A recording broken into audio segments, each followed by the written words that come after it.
गरुडगमन तव चरणकमलमिह मनसि लसतु मम नित्यम् गरुडगमन तव चरणकमलमिह मनसि लसतु मम नित्यम्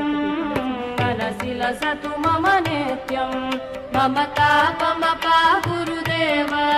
मम पापमपा गुरुदेव मम तापमपा गुरुदेव मम पापमपा गुरुदेव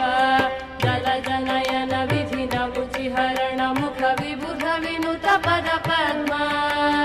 जलजनयन विधिन मुचिहरण मुख विबुध विनुत पद पद्मा विबुध विनुत पद पद्मा मम तापमपा गुरुदेव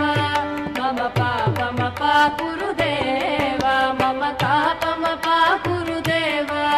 मम पापमपा गुरुदेव।